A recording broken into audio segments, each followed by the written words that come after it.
Hey y'all. Sorry about the phone ringing. I wanted to film today because I kind of had a really bad day yesterday. And have you ever had just one of those days you need to like get your mind off of things? So, and I don't really want to read. Um, so I just decided to film a video, maybe hang out with y'all, to get my mind off of things. But anyway, sorry. It was my birthday, October 22nd, and I'm on vacation right now. Friday's my last day. Sorry about the glare. I wanted to show this is what happens when you don't have your own house, but you love Halloween and autumn. I got the dollar store decorations. Here, I'll close this. And yeah, those are ones from my attic, and that looks like Steve's one-legged cousin. But yeah, I like to decorate this area. I actually like the bird there on the Harry Potter books. And those I spray painted a couple years ago. I found them in the attic, and they're actually a really cute fall decoration. I like my skulls and my doll. But yeah, I was reading like a beast, and then I just I just didn't. And I've actually become not a gamer. I don't really consider myself a gamer. I like games, but the games I used to love, they don't really make them well anymore. So I kind of stopped playing. I have a PS2 and a PS4. But my buddy at work was like, you have Best Buy. Why don't you get Hogwarts Legacy? Because I like Harry Potter. So I was like, okay. And got Hogwarts Legacy. And I spent like 5 hours. I felt like, Big Bang Theory. You remember that episode where Penny like gets addicted to the games and she like pulls a Cheeto or something out of her hair and eats it? I was like, whoa, I need to. But yeah, gaming kind of affected my reading because I got immersed. I didn't even realize 5 hours had passed. And now I know why gamers get those fancy chairs because my butt hurt. But that is a great game. And I got Dreamlight Valley from Best Buy. And then I got horror game, The Devil in Me. See, I liked the first few Resident Evils. I like American McGee's Alice in Wonderland, psychological horror like Silent Hill. But and Fatal Frame was really good. But yeah, they just don't make them like that anymore, At least not that I haven't gamed a lot in years. So anyways, but I still have money to use, so I actually ended up getting a Nintendo Switch OLED, talking about I'm not a gamer, and look what I get. But there was really nothing else I really kind of was interested in. And I like the concept of this. There's it out of its box. I don't have any accessories for it yet. I like the concept of me just sitting in a chair, maybe bored, and grabbing a game. And then when I was a kid, I loved Super Mario, so I ended up getting Super Mario Brothers Wonder, which, yes, brought back memories, and I liked that game. Five Nights at Freddy's, which I feel like I played this on my phone, and I didn't really enjoy it, but I loved it on Nintendo Switch. I feel like I don't know, for all of you, do you see what I'm saying? It felt like more natural to play this kind of game on that than my phone. I don't know why. And I love horror movies, but there's something about horror games. There's a possibility of me getting scared more playing a video game than it is me reading a book or watching a movie. I don't know the psychosis behind that, but whatever. And then I got this from Walmart, Goosebumps Dead of Night. And Slappy killed me. It looks like just a kid's game until Slappy. Okay, so I actually almost forgot. I meant to put decorations on here that I just bought because I was transitioning this area from autumn to Halloween. And I was at Michael's the other day with my mom, and I saw her, and she kind of looks like me too, and she was in the wrong spot, so I was like, it's meant to be. But she has a cute little cat, little witch on her scooter with a cat and pumpkins. Just so adorable. And then I saw this little guy, and look at him. Look at him. He is so adorable, and he was like, hi, bye me. Bye my friends too. But I was just thinking he would look so cute in front of my candy corn little display here. He was perfect, and I had to get him trick-or-treating friends. He needs to go with the group. Which, speaking of trick-or-treaters, just had a birthday. I'm thinking about my childhood, things like that. I'm so glad I was a child when I was a child, actually. We have gotten no trick-or-treaters the past 2 years. And because at first I thought it was because of the, recovering from the bug, blah, blah, blah. But it hasn't really, has that happened to anybody else? It's so sad.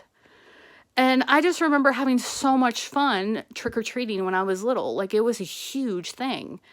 And now it's like, there are barely people in my neighborhood who decorate for it. I think we're like one of maybe 3. And trunk-or-treating apparently is popular. Have y'all done the trunk-or-treating thing? But here's my thing about trunk-or-treating. Has anybody else thought about this? So when I was a kid, you're basically, you know, the adults tell you do not approach cars, do not approach vans with strangers who offer you puppies or candy. Now this generation of children, they are approaching cars with candy with strangers that literally look like serial killers. Does anybody else find that slightly, I don't know, amusing? Has anybody else thought about that?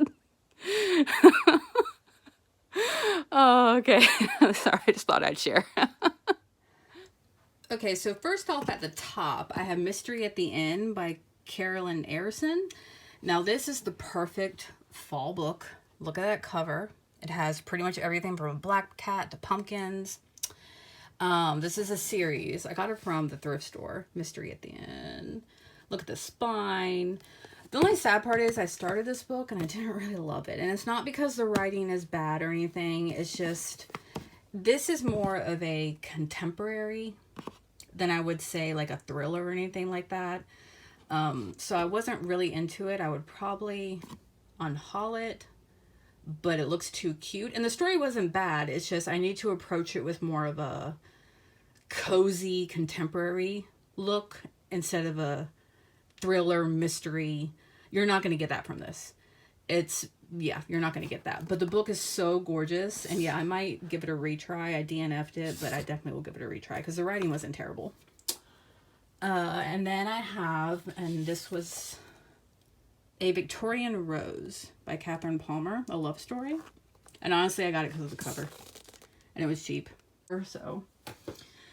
And then I got You'll Never Walk Alone, which I don't think this is a book. I think this is, I got it for the pictures and obviously the whole premise of the calendar with some nice quotes on there.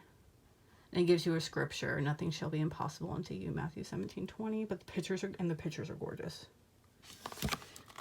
But also like kind of when you're done with it, since it's not really a book, like I can make pictures out of it. Oh, it's a pretty picture. And I do love the quotes. It's just a beautiful book. It really is. Aw. Bunny butts. A man that hath friends must show himself friendly, and there is a friend that sticketh closer than a brother. Oh, that's sweet. What's that? How lucky I am to have known someone who was so hard to say goodbye to. Oh. I kind of needed to hear that right now, actually. Sorry. All right. I'm gonna cry. No, I'm not. All right. And then You Love Me by Ingrid Cooper. And I actually really, this is a love story, and I actually really want to read this. I haven't read this yet. I think I got this in one of those, like a thrift store where I opened up a book and didn't know what the book was. This looks like a beautiful story, though. I remember saying that, but I think it's kind of, it sounds like it may be kind of emotional. So I'm like, you need to be in the mood for a contemporary love story, emotional. And this next book, I did read the series, The Fall of Candy Corn by Debbie the Kid. Don't know how to say that name. And what you see on the internet, or at least on Amazon, is not what you get as far as the cover. Like the first book was The Summer of Cotton Candy, and it is an adorable book. It's got cotton candy on it. This one is not attractive at all, but it's not what you see on the thing. But the series was good. Then we have Pride, Prejudice, and Cheese Grits, Mary Jane Hathaway. Jane Austen Takes the South. And then It Happened One Autumn, Lisa Kleypas. And this was another DNF. This is a romance story, but I don't know if maybe I just wasn't in the mood for it. All right, and then what is this? Okay, so here we have my Barbara Cartlins. These are from my mama. They were in the attic, and I think they have some, they got a little bit, I don't know if they came like this or the attic did it, but they had some damage. But Barbara Cartlin is a romance writer. She wrote all those kind of old-fashioned, you know, short and sweet. But they're not going to have R-rated scenes in them. So it's kind of... I think she was from... I don't remember what year she was from. Or when she passed away. But I do have another... I tried to make this my, like, romance area. But this small box kind of only fits those kind of books like that. But I have Chic's Promise by Carol Howie. But this one I got from the dollar store. A Wedding on Lilac Lane, Hope Ramsey. And honestly, this was a cover in a spine buy. I thought it was very pretty and it was spring. Alright, I'm not going to go through all my Barbara Cartlands. That would be like a video in itself. I have a lot of them though. But my favorite one, I haven't read these all. Whoa. I haven't read all of these. Me and my sister used to love 2 movies that the books were based on. A Ghost of Monte Carlo and A Hazard of Hearts. And A Hazard of Hearts actually has Helen Bonham Carter in it, you know, from Harry Potter. She was the sort of heroine in that movie. And it was a really good movie, if you can find it. So the bird is on top of Harry Potter, which I've shown before. Those are... My Harry Potters are supposed to go all the way up there. But I haven't been up there. Next time I go up there, it's going to be to dust. And I don't know if I'll have space, but those are the illustrated editions. Sorry, retainer. Yeah. Years 3 and 4, which I couldn't pass up because they were at Ollie's for an extremely good price. Alright. So it looks like this is my middle grade. So I'm one of those people... If I slightly remember the cover from when I was little, I kind of want to reread them before I just unhaul them. Because it's not going to take me long. Or if they have sentimental value. I don't remember what these are about. And I don't remember them at all from when I was a kid. But Eenie, Meenie, Murphy, No. Colleen McKenna. Camp Sunshine Friends, Megan's Ghost. Marilyn Kay. Friends Forever. There's Something Scary Going On. Friends Tell the Thunderclaps. Deirdre Corey. I do remember this cover so much. Totally disgusting. With it, of course, because I love animals. Bill Wallace. And so I already know there's something that I don't even remember this book, but there's something that pulls at my heartstrings whenever I look at this cover. So I want to reread it, but I'm definitely not unhauling that one. There's Sweet Valley Kids, which my sister had more of the Sweet Valleys. I liked the ones that were Halloweeny. Emily the Strange. It's Emily the Strange again. And I think I have another one, Peace of Mind. I think the first one is on my shelf. And I kept the sequels in here. The Spell of the Sorcerer's Skull by John Bellars. I don't remember this one, but I love that cover. Strange Matter, Ingle and Barnes, A Place to Hide. Oh, you gotta remember these. My Teacher Fried My Brains. My Teacher Flunked the Planet. These are all Bruce Coville. Sorry, I hit the wrong button. Bobbsey Twins, number 17, The Case of the Creepy Castle. Laura Hope.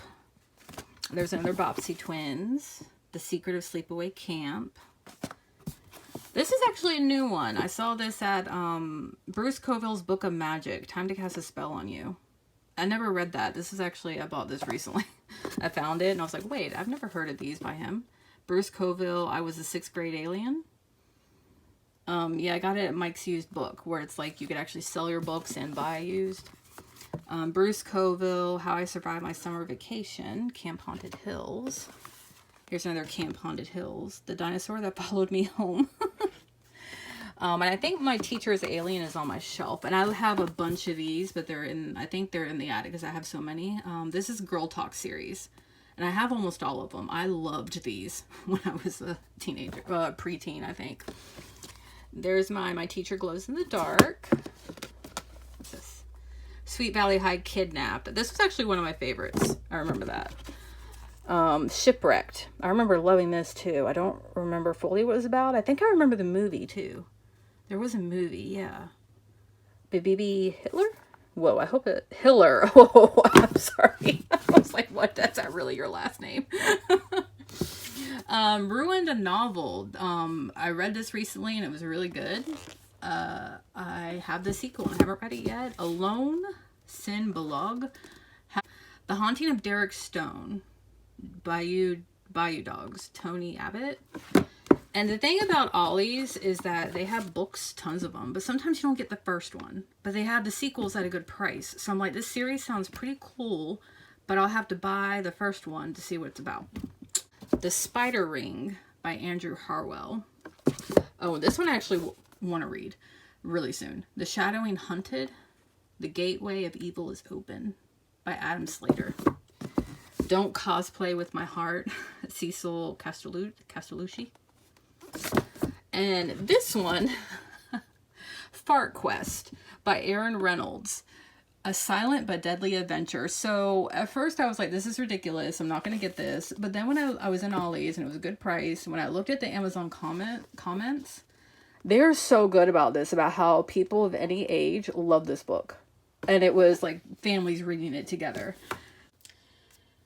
And for those of you who maybe haven't seen these books, the inside of them, I need to reread. If I reread this series, or when I do, I think I'm going to do these. So I need to get the second one. But I loved the competition in this one. And there's the artwork. Ooh. That's cool. Let me get the glare off for you. That's a cool picture. Yeah, wow.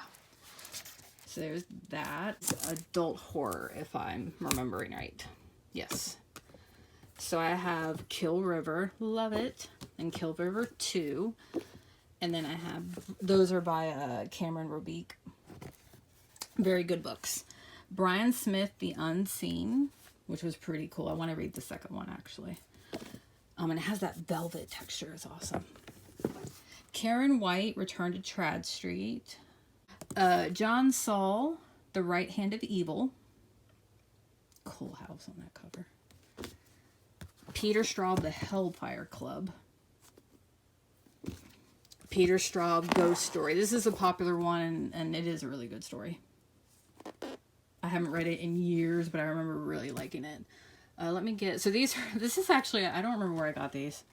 I want to say this is Destiel stories, but they're fanfics that people put in, and then you buy them from the internet, and somebody just bound them the way they wanted to. Anyways, I do have a fantasy in here, because I can't fit them on there. I don't want to put them this way, because it bugs me.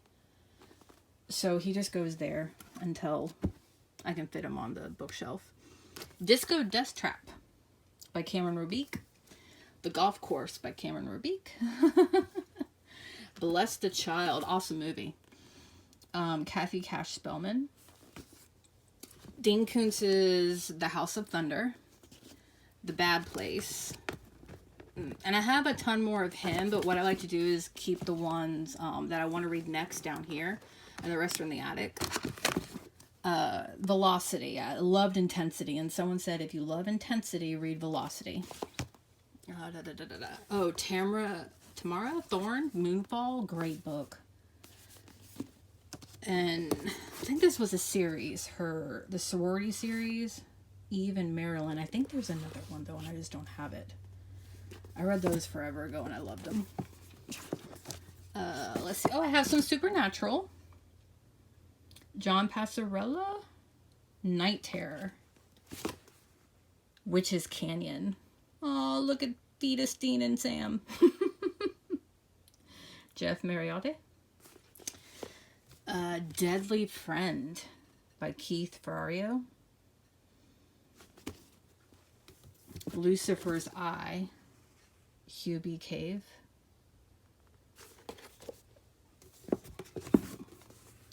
Them, William W. Johnstone.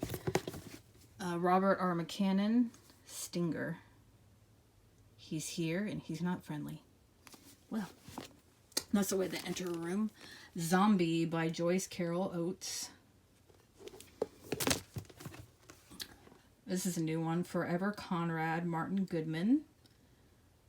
Ian Reid's I'm Thinking of Ending Things. Great book. Labyrinth, a novel, and I want to say this is more of a thriller. Mark T. Sullivan. Taltos by Anne Rice.